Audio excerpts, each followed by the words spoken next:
प्रतिष्ठिता मनो मे वाचि प्रतिष्ठितम्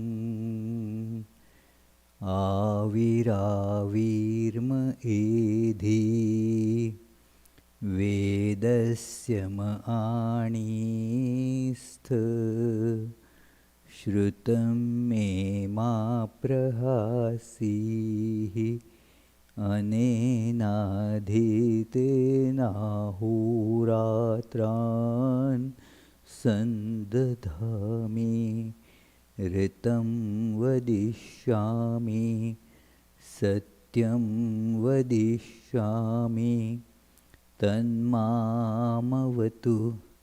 तद्वक्तारमवतु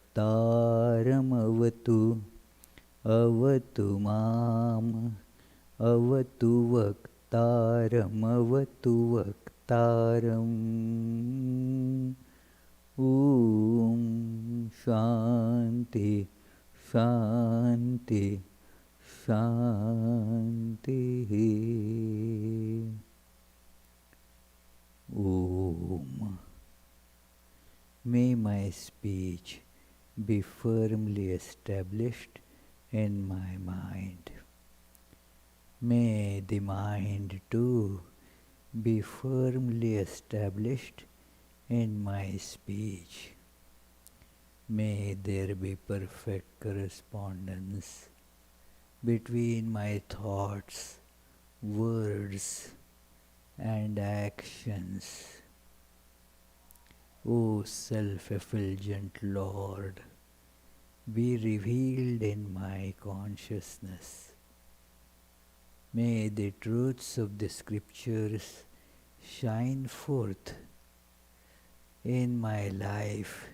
May they come to me.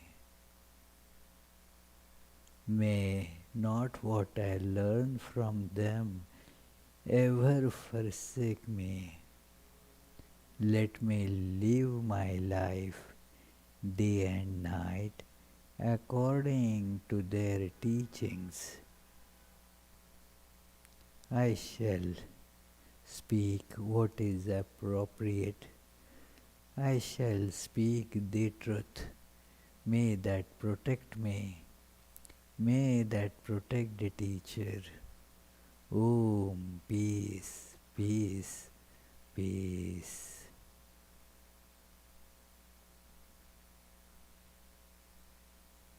Let us feel the effulgence of the self-effulgent Lord in our heart, that is in the depth of our consciousness.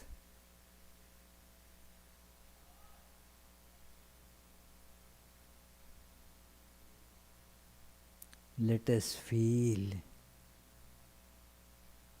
that effulgence has engulfed my whole personality and the whole universe.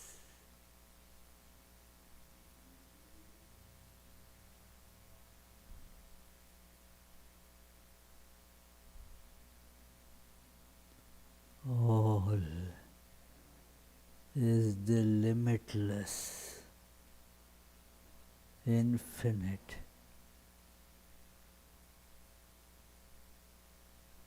beyond time and causation.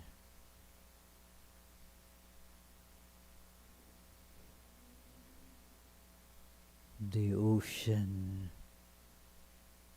of effulgent consciousness.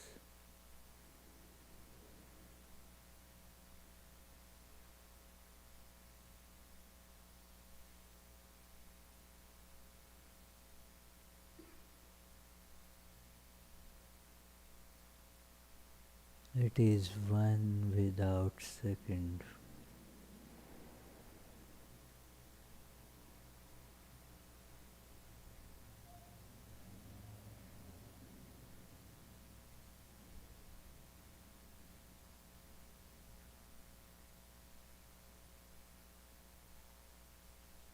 There is no coming or going.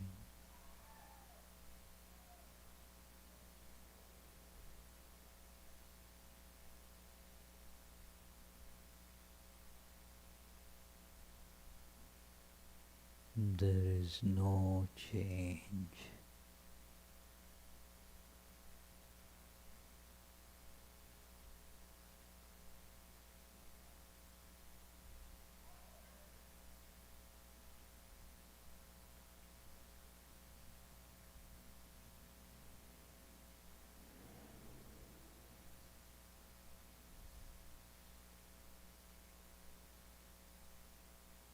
There are no desires.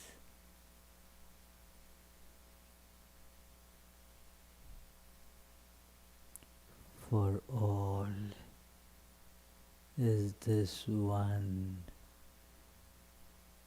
supremely conscious existence, all inclusive.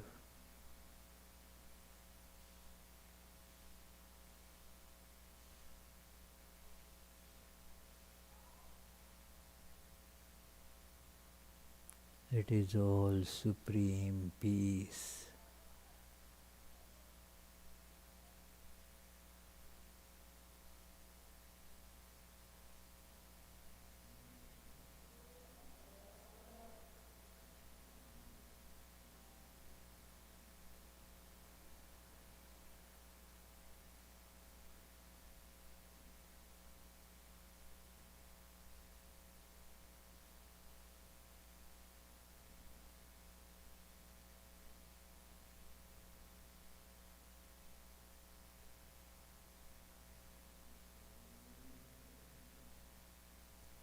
Om. Peace, peace, peace.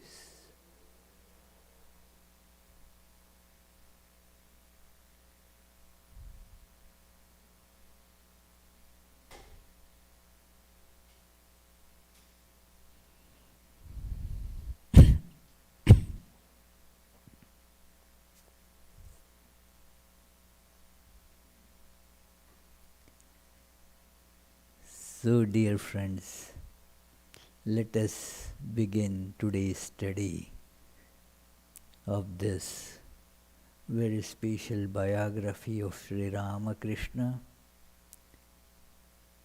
which beautifully brings to us in a very illustrative way that how this person is living on these two incredibly different planes. Incredible means it is incredible for we ignorant beings. He is merged with the Absolute. He is aware of the timeless divine existence and also aware of that very existence getting variegated in different forms and these forms, they are not aware of their actual one without second nature. They are not aware of their divinity, and therefore they are miserable, they are bound, they are just tormented by infinitely many desires just rising and falling and making the life completely topsy-turvy. So, but he is seeing that also and thus is able to help us. So let us begin with our usual prayers. Tava kathamritam tapta jivanam कविभिरीडितं कल्मषापहं श्रवणमङ्गलं श्रीमदाततं भुवि गृह्णन्ति ते भूरिदा जनाः.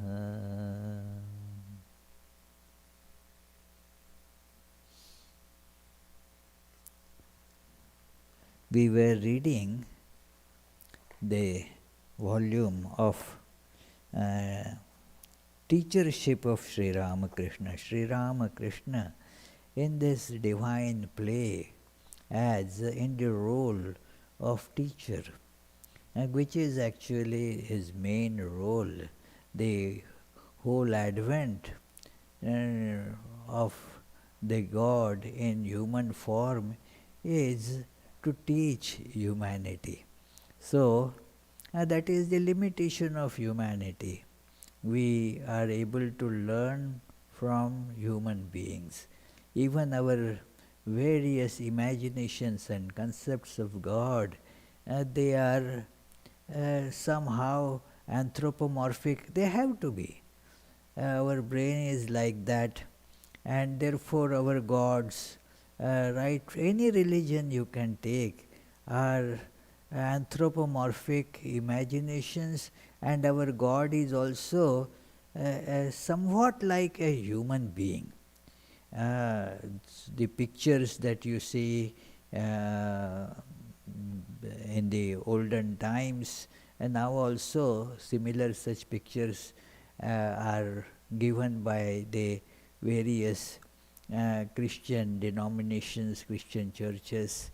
That is a bearded guy, a big bearded guy who can give you rewards or punishments, can bestow the eternal heaven or eternal hell to you. You can get either of them depending on whether that fellow is pleased with you or not.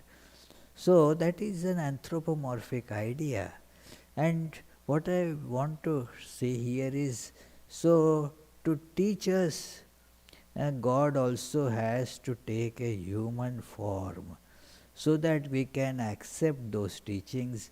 We can actually, even otherwise the doors will not open for those teachings. We don't understand what a mosquito is saying or what a dog is saying. Other creatures, they have God in them too, but we don't understand their way of teaching. So therefore for us, God has to assume a human form, and thus that becomes the main object of assuming human form, to show us the goal and the way. And as Jesus mentions, I am the goal and I am the way. There is because human beings want to lead a life that is goal oriented. There has to be an objective for living. It is not just surviving, eating food. Of course, we have some human beings who live to eat, but that is not the general idea that we should be eating to live. That is understandable, but the life has some purpose. That needs to be achieved through living. So what is this purpose? So to show that purpose, the God assumes a human form. Okay, the purpose is seen, but now how to get there, how to realize it? So, okay, look at the life of God. So that is how the incarnation of God is described, showing the goal and the way. Tomorrow is the birth anniversary of the another great incarnation of God, Rama. we will have a special Ram Nam Sankirtanam in the evening after Arati. But you see the book that is gives the biography of Rama is called Ramayana.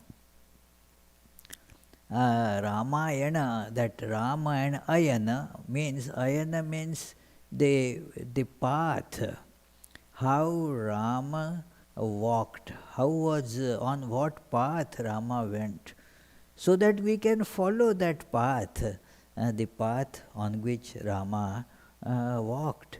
And by following in that footsteps, what happens?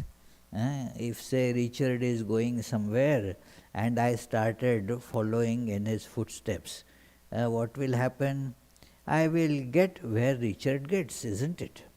I will get to that place where Richard has been going.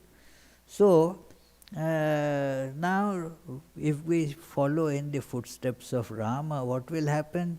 We will get to where Rama reaches, the true nature of life, true nature of this universe, the ultimate truth. That is the goal. So, in this we have been studying this chapter on Sri Ramakrishna visiting various places of pilgrimage with this mood of teacher.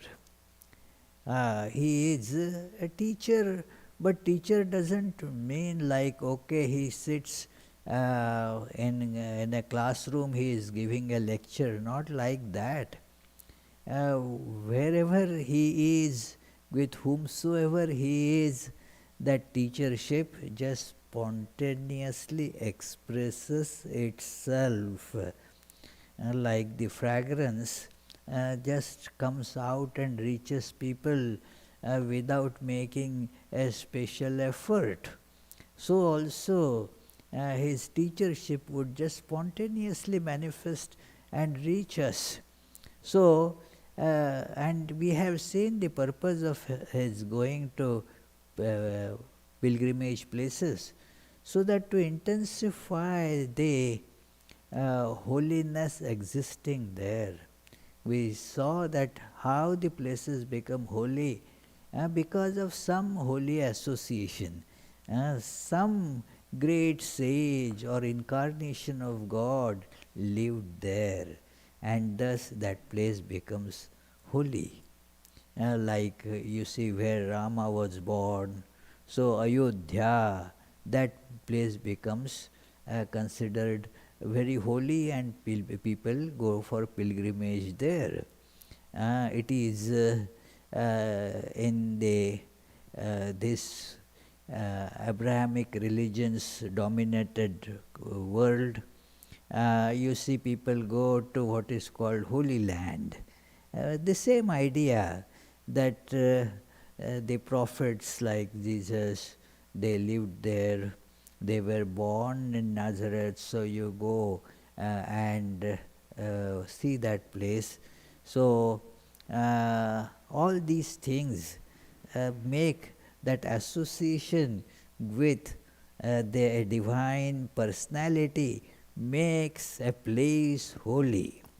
So the holiness of a place just depends on that, and therefore what happens is that an incarnation of God visits a place which is already as such holy, but its holiness because many people have not, holy people have not stayed there, or many other people also stayed there, its holiness takes a back seat, because we saw that reason, that it is a holy place, so lot of people go there. And people go there with various different inclinations. Like to do some business, there is going to be a lot of gathering. So why not put a stall? of say some whatever in USA they would put the stall of some Coca-Cola or whatever such things, some tea, coffee, hot dogs, okay, yeah. So, yeah, so such things would be put there. So, in India also such holy place, then so many different things. Sellers will go there, and then they have not gone there for the express purpose of religion or getting the spiritual vibes. They have gone there with a purely worldly business motive. And thus what happens? The place gets in a way polluted by that. It is therefore we remember that incident that Jesus drove away all those businessmen, the shopkeepers from that temple precinct. Because that is their idea is to do business, not for devotion as such. So, to remove that influence again, and thus what happens is even those devotees who go there, they get impacted by that, and they are a mixture, we are a mixture of some holy tidings in us and some not so holy tidings in us. I don't need to specify them, we all are aware of that. So we go there taking those things also with us, and then when we see around all that, there are the shopkeepers, there are the theaters, different types of amusement parks get built there. So what happens? The God is forgotten, and these things take precedence. And therefore, to make that place rich again in the holy vibes, Sri Ramakrishna is making that pilgrimage also to feel how the various great holy people staying there, how is their understanding, attitude about this this divine spread of religion. So, we were reading here on page 609 that he had gone to Varanasi. Sri Ramakrishna has gone to Varanasi, and then there is this Varanasi, like where a lot of people live, and then there is this Varanasi, a spiritual Varanasi. Varanasi is the more like original name than Benares. Benares is given by the colonial rulers of India, that Britishers. They started, they could not pronounce Varanasi, and so Benares, okay. So, it's a big city, and their idea therefore naturally was to get more revenue and so forth. So, Varanasi, there is this Varanasi of ancient divine origin, and where Lord Shiva lives. So that Varanasi is now being in very brief described here. It is not difficult to understand why this city is called Golden Varanasi. Varanasi is a city of innumerable temples and mansions. It has a 2-mile long embankment on the Ganges consisting of many bathing ghats with wide steps. Its roads are decorated with beautiful stone gates. It has a good drainage system, and a good supply of water from ponds, lakes, and wells. It has monasteries and garden houses, and above all, its many alms houses provide food to Brahmin Pandits, students, monks, and poor people.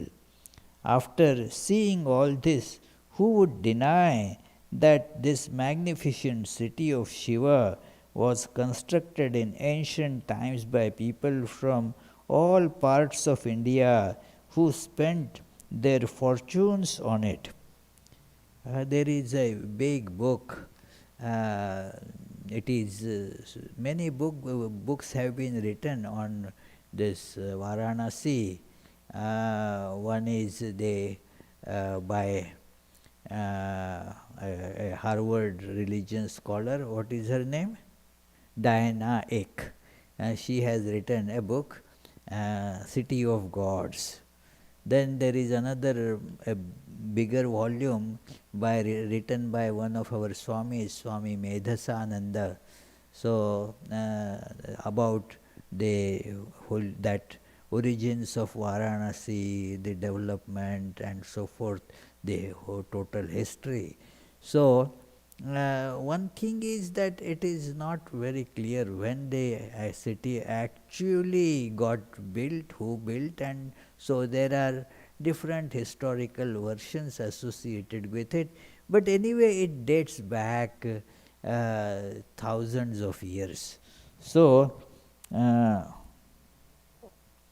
and who would not be wonderstruck and affirm with heartfelt devotion and humility that this holy city of Varanasi is indeed incomparable. Truly, it was not built by humankind. It came into existence through the infinite compassion of Lord Vishwanath, a refuge of the helpless, poor, uh, and deliverer of the afflicted. The Divine Mother Annapurna, the Shakti of Shiva, dwells here eternally. She provides food to nourish people's physical, vital sheets and spirituality to nourish their mental, intellectual, and blissful sheets. Thus, she speedily brings liberation, the knowledge of oneness with Lord Vishwanatha to individual souls. It is no wonder that after arriving in Varanasi, the master established in Bhavamukha saw a divine and luminous spiritual current pervading the entire city of Shiva, and he also experienced its solid gross form as golden Varanasi. It looks golden, as I mentioned in last class, that they all these buildings of this mostly are made of yellow stone, and then when in the mornings as the sun rises, Varanasi city is on the west bank. So as the sun rises, the rays of the sun getting reflected from the river, they fall on the buildings, giving them a beautiful golden hue. I have personally experienced that it really looks very nice, beautiful golden color. So it is that is why it is called the Varanasi made of gold. In the eyes of Hindus, all luminous things originate from the Sattva Guna and are therefore pure. As all objects are illuminated by light, so light or luminosity is holy to us. Yeah, this is with Hindus, with in all other religions also you will find that light is a very important most commonly used as symbol of divinity, that it is symbol of knowledge. In common parlor also we use this phrase. If we are not understanding something, somebody telling, we say throw some more light on it, because light means knowledge. It is that is the sign of divine too, therefore full of luminosity, full of knowledge. So there is no darkness, means no ignorance there. So it is, you see in the Bible there you read, God said, let there be light, and there was light. These analogies about light are in all religions you will find very important. So it is, I am the light of the world, and that is how Lord Krishna declares in Bhagavad Gita. So light is one of the most powerful symbols connecting us with God. So we understand from scriptures that one should keep a vigil lamp lit in front of a deity, and one should not extinguish lights in the presence of deities. It is perhaps for this reason that custom dictates one should look upon luminous things like gold as pure, and one should not wear gold ornaments on the lower parts of the body. Always seeing Varanasi as golden, the childlike master was initially concerned that he would defile the sacred ground by answering the call of nature there. The master told us that for some days Mathura arranged for a palanquin to carry the master across the stream Asi, which is beyond the Varanasi. There is a precinct that is actually considered the real Varanasi, to answer the call of nature. When that particular mood later came to an end, he did not need to do that anymore. The master told us about another of his extraordinary visions in Varanasi.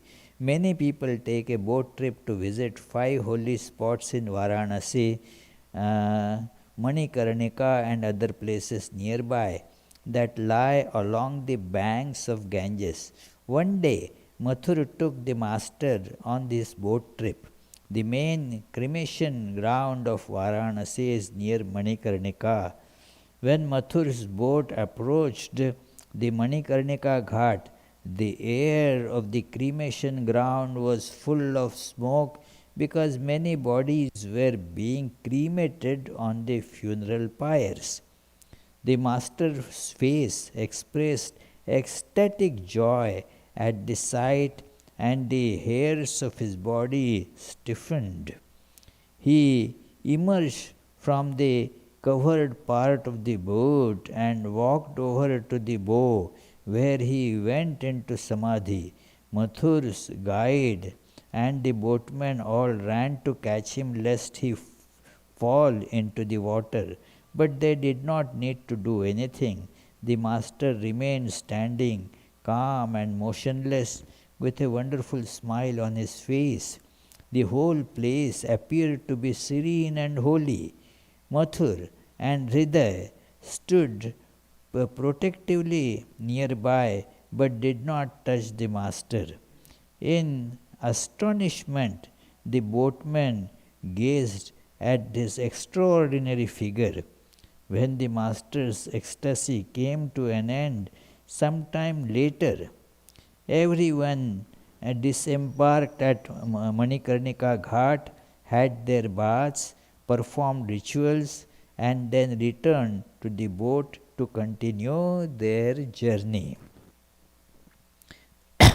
This is a custom or a desire of many people in India that let us go to die in Varanasi.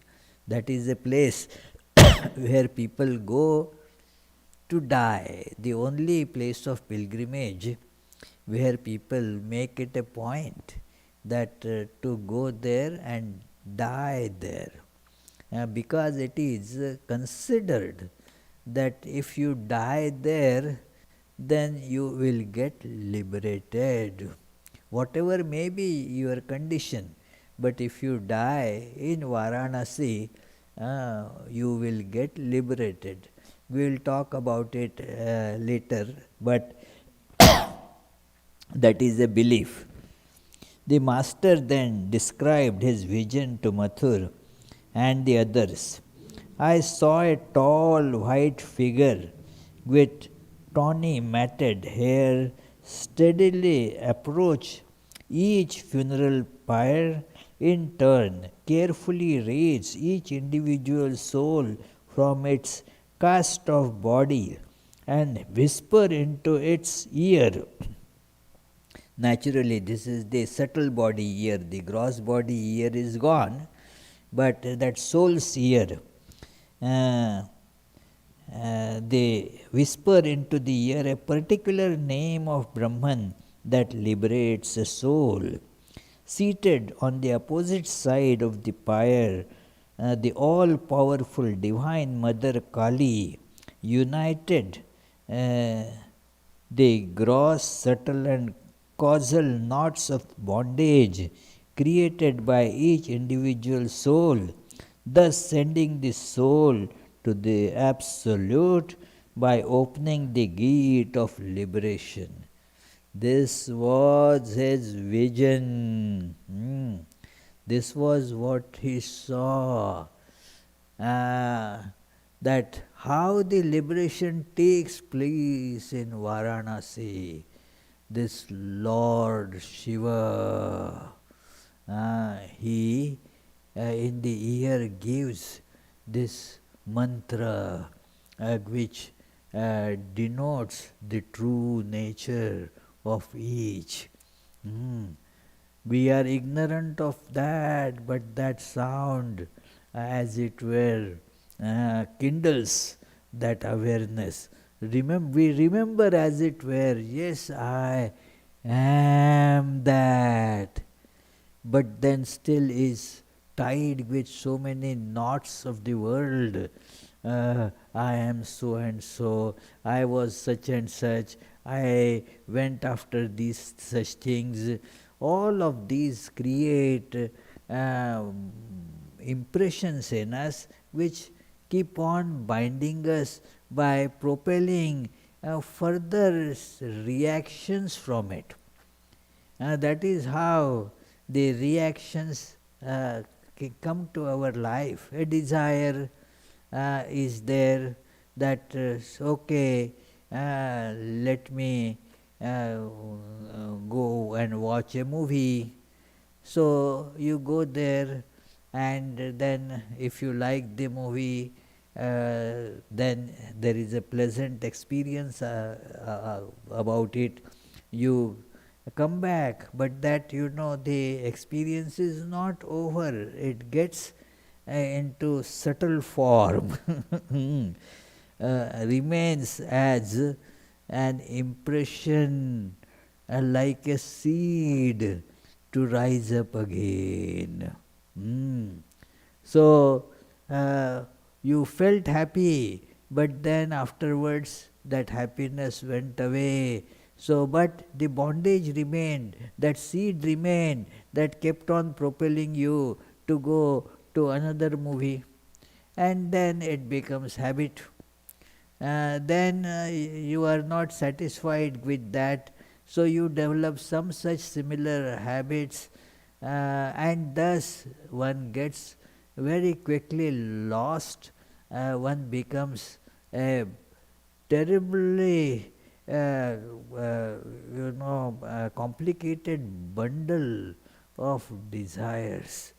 Now these are all knots, and these knots are at these three levels: at the physical level, at the mental level, and at the causal level. This is not the time to discuss these three types of bodies that we are. It is described here like the earlier we saw 5 different sheets. So you can see these 3 bodies are like the different combinations of these 5 sheets. So thus they all have these knots, and these knots have to be cut. So who does that job? The divine consort of Shiva, all powerful Mother Kali. She is there to cut all those knots, and one thus becomes liberated. Means what happens? We have to understand this more carefully. Not that I am bound and I get liberated. That individual I as such, that separate thing is gone. That separateness was bondage. This ego is the bondage. That I am separate from others or the world, that is gone. That bondage is that. So this is gone. So that is how the liberated person means. It is our language is poor, so we cannot really express it in very clear terms. We feel that yes, Yogatmananda, who is bound, like put in jail, and then after the jail term is over becomes free, and then is now a free Yogatmananda. I can write about my experiences in jail. People do that, you see. So it is now. This is not the what is meant by freedom here. This is the freedom where that root of this bondage, this puny ego, that is kicked out. There is no I and you there. This I is gone. Therefore, many are afraid of seeking liberation. But then what will happen to me? Well, what is to happen to you? There will be no you for something to happen to you. One must have, the idea of this, at least to some extent, the awareness of the nature of our bondage. It is not something else has bound me. It is this limited awareness of I. That is my bondage. That is cut asunder. And thus, Lord Vishwanath was blessing those souls by bestowing in an instant the experience of non-dual infinite bliss that people can attain only after ages of concentration and austerity. So, and this was how Sri Ramakrishna saw this process in various books about Kashi, the old text. It is mentioned that death in Kashi brings liberation to the soul. But the process was not described anywhere. Sri Ramakrishna saw the process through which it happens. So it is a unique experience that brings this truth at our plane. So now one may say here, and many feel that okay, so why take the trouble of doing all these spiritual practices here? when I become old, let me go and spend all the rest of my life in Varanasi. And if I die in Varanasi, I will die, because I make a resolve, I will not come away from there. I will not come out from there and lives there. So, what happens?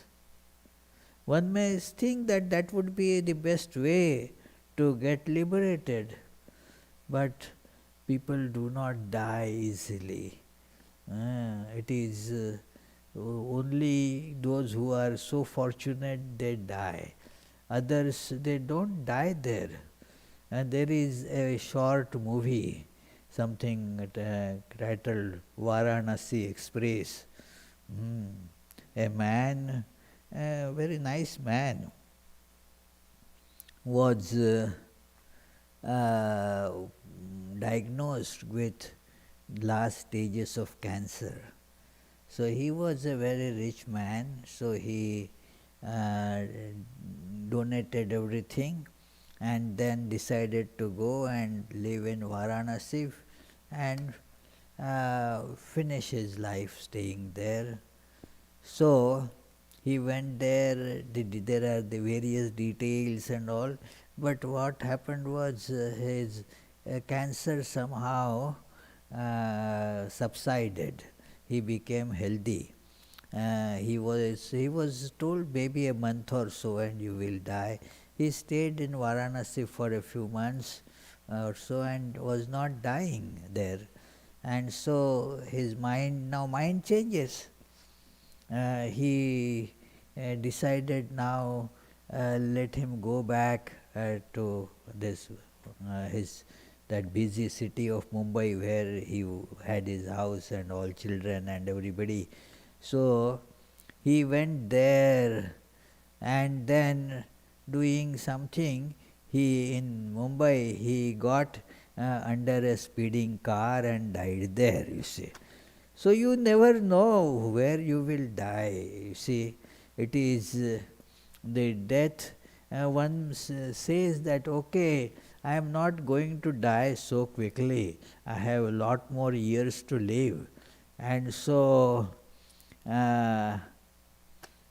doesn't go, and then suddenly one day has breathed his or her last.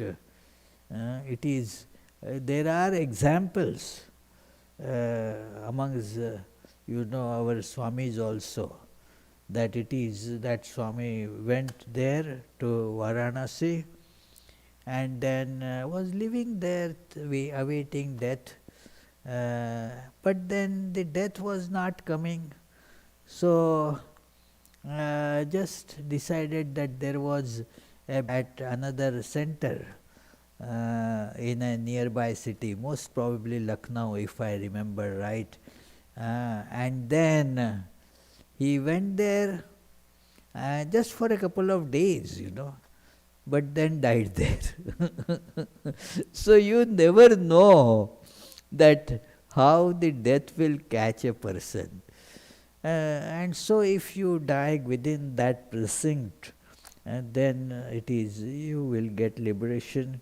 Okay. There are some other interpretations of this, that this Kashi, that Varanasi is actually our heart in which the Ganges of knowledge is flowing.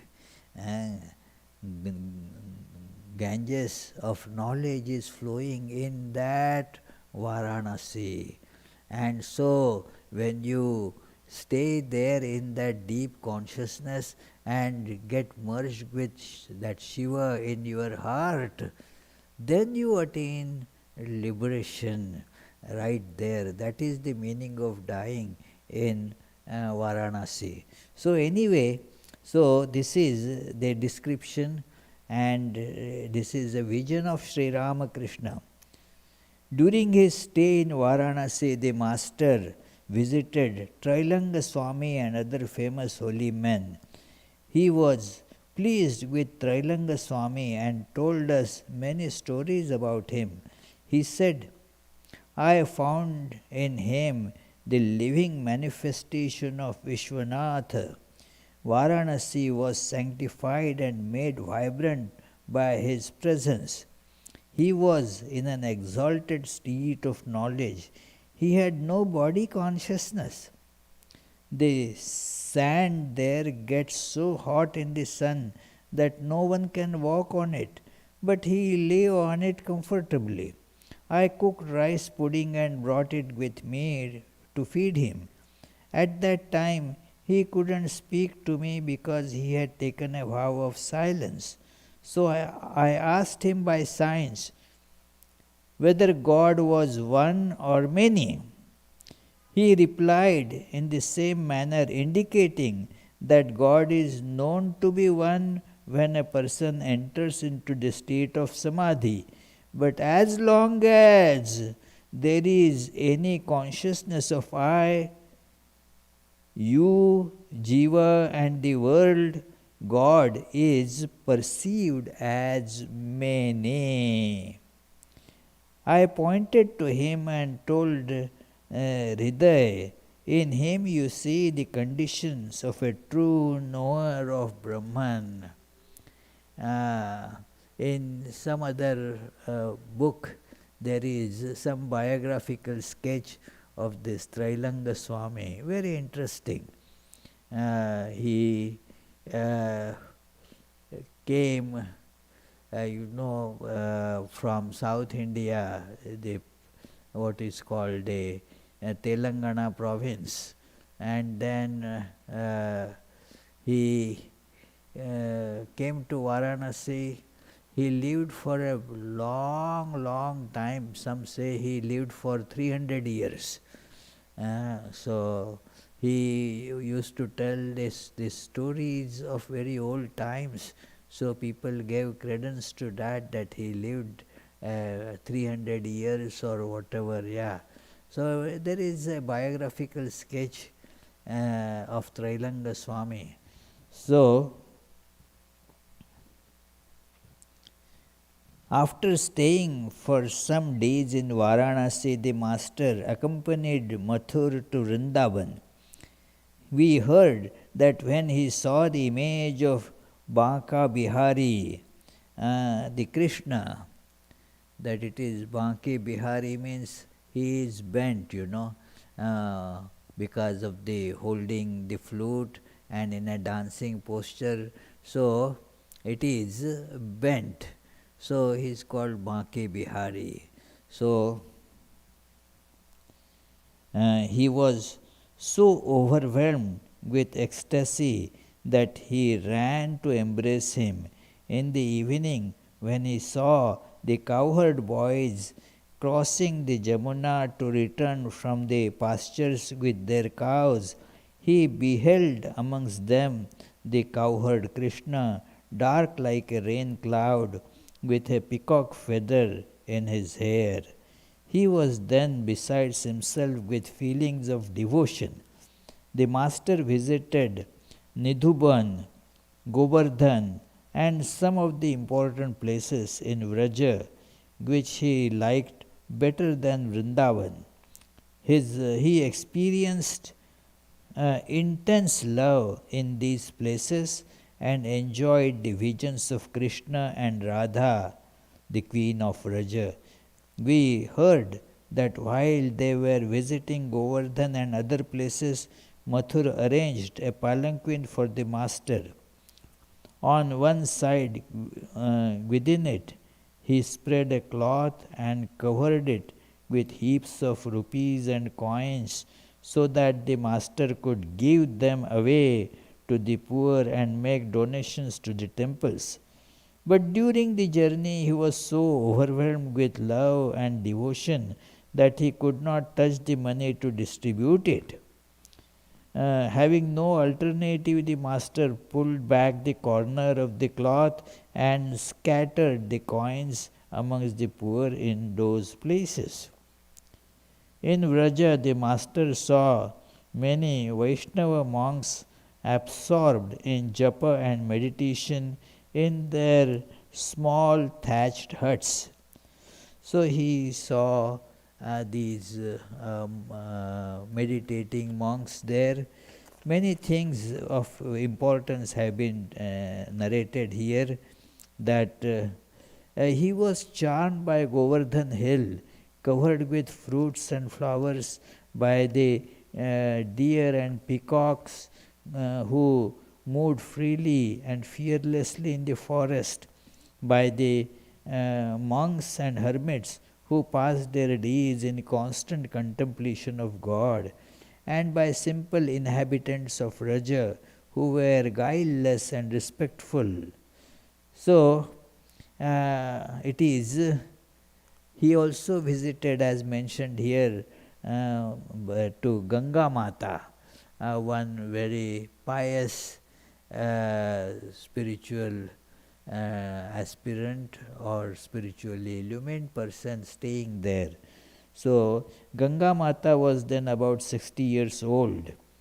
Often, after observing her exuberant love for Radha and Krishna over a long period of time, the local people had come to regard her as a reincarnation of Lalita, the main female confidant of Radha, who had descended to earth to teach people divine love. The Master told us that when Ganga Mata first saw him, she recognized the same manifestation of Mahabhava in him that she saw in Radha. Mahabhava is a state that has been, earlier we had seen some description of it, that where the awareness of completely merging in God is very so intense that the body shows so many signs, and it is not at all possible for ordinary person to be in body with those. They would just, the body will fall off. It is not able to hold on to that great awareness. Our bodies are manufactured to hold only the tiny awareness. It is like I, and these are the things that I like, and run after them, and so forth. That much awareness our body can stand.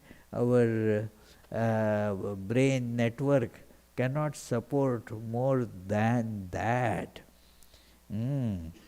If a huge, that current of awareness, of, just imagine that this God awareness overcomes this, the tremendous love of Lord starts flashing in our being, the whole personality will get so transfigured, we will not be able to hold on to the body.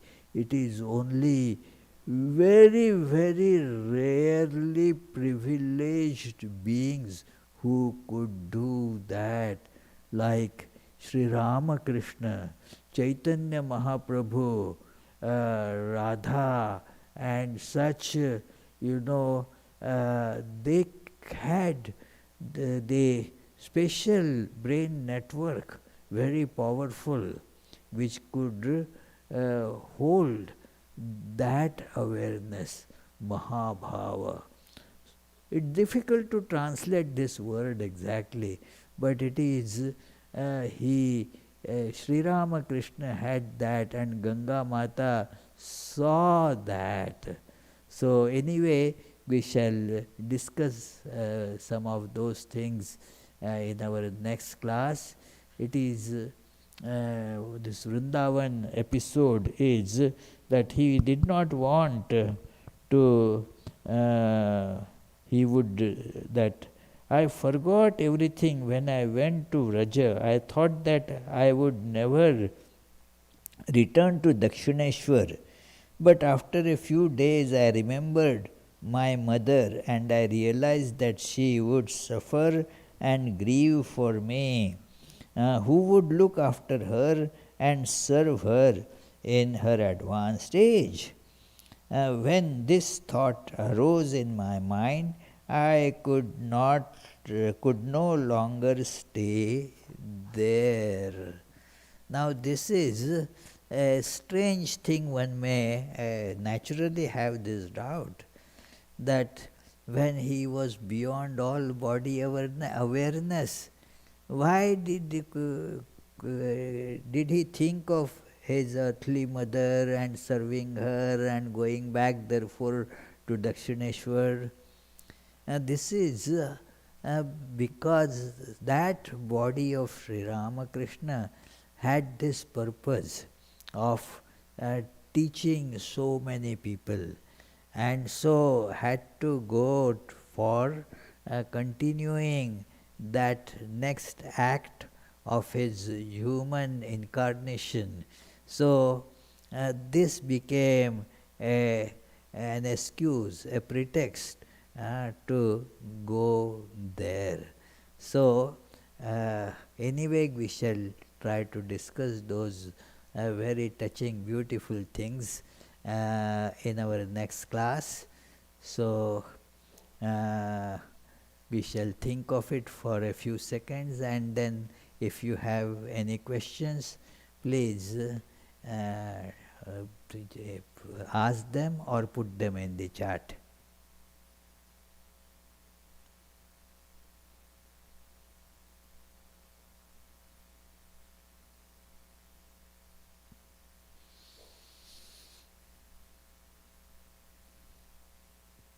Yes, please, any question? Yes, Swamiji. How to come, this is from Shama T. How to come to terms with death in regard to ourselves and our loved ones without fear, and death of dear ones who are young and did so much good in life. I didn't fully get the question. Can you repeat slowly? Yeah. How to come to terms with death in regard to ourselves and our loved ones without fear, and then again with death of dear ones who are young and did so much good in life. Yes, it is a very tormenting question about death. It is very difficult to overcome the fearful feeling of death, death of oneself, death of our loved ones. It is okay, we talk about it, but the only thing by which we can come to terms with this is to form a strong connection with that which does not die. Our connection with that which is subject to death. It is known that that is coming, staying and going. We know it all.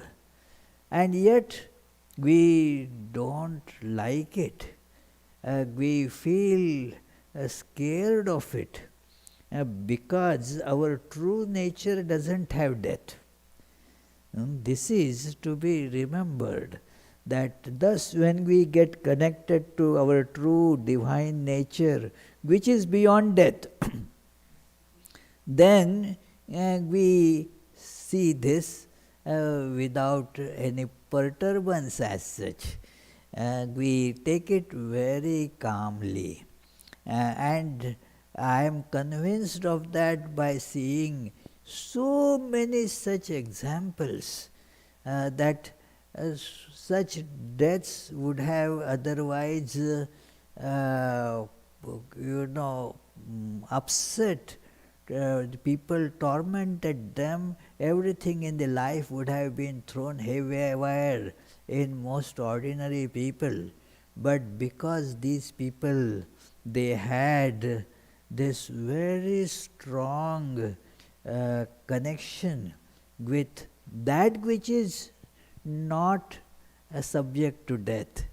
And I am actually that. When they see that God is within us, that doesn't die, then naturally you come to terms with this. This is passing, this is not passing. Like the clothes, when they are torn, you come to terms with that easily. You don't keep on shedding tears about this shirt of mine got torn. Well, it is meant to be torn. What is there? Why waste tears on that? So it is, you come to terms with that because you know that you don't die, the shirt dies. It is. So you have more strong connection with that who lives inside the shirt rather than the shirt. So you can easily come to terms when the shirt is torn, or even that car is to be junked, or we have to go to a new house, different house to stay. All these things one can come to term only because we know that we are not that. Whereas with body, we have not developed that awareness. It has to be cultivated through what is called spiritual practice, by forming a more tangible, stronger relation with God, which does not die. Yes. Any other question? No. Okay. Oh, AJ, you have a question. Okay. Swami Vivekananda describes the relationship between the soul and God as being eternal. Soul and God is eternal. So I'm trying to understand this eternal soul and the relation of the soul. These two ideas. Well, the soul is, the relation is eternal in this sense that like the sun reflected in the droplets, that sun is eternally connected with the real sun, isn't it? It is, that is how the soul and the God are eternally connected. We are actually, this connection is that of identity. It is the sun, reflected sun and the real sun. What is the difference? The reflection is because of some medium, some water or mirror or whatever. So, sun actually has not split into two or 1,000 or whatever. This sun without any change is appearing like that. So, that is the relationship, that all this is the. Imagine, that we have to now use the imagination for this. What would the sun think about all the reflections? Will it not see that it is I? It is, when you look into mirror, don't you see, don't you think that is Asia in the mirror? Isn't it? Yeah, exactly, that's the relationship. Okay, so tomorrow, as I mentioned, we have the Rama Navami, birthday of Rama, and then at 7 o'clock there will be usual Arati. After that there will be Rama Nama Sankirtanam. But tomorrow it is not going to be live webcast. It is so only those who come here will be able to participate in that. So let us conclude with the closing prayers.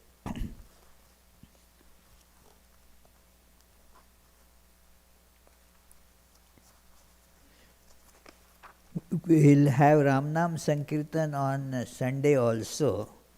The Sunday we will be having the discussion on the on Rama in the Sunday service. So after that we will have Ramnam Sankirtan also, and that will get live webcast.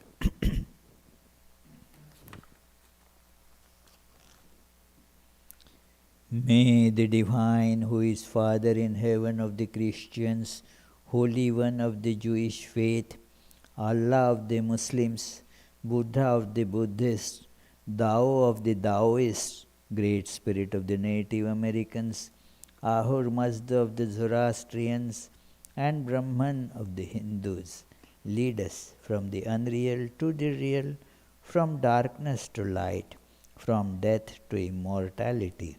May the all-loving being manifest himself unto us and grant us abiding understanding and all-consuming divine love.